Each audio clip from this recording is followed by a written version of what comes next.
Me han crecido los senos y no paro de alimentar pequeñas ratas que los muerden buscando hacer sangre. Aún no ha nacido el niño muerto que asomará la cabeza entre mis piernas, pero todos quieren beber de él.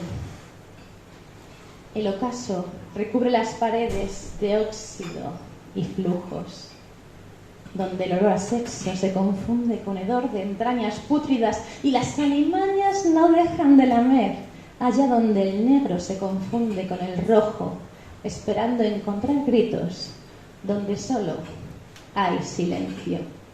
Pero nadie grita, solo hay frío y eco, solo hay frío y viscosidad, solo hay frío y hedor.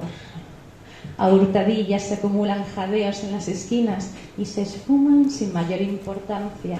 En mis piernas 1000 cicatrices compiten por perdurar contra las 1000 que aparecerán mañana.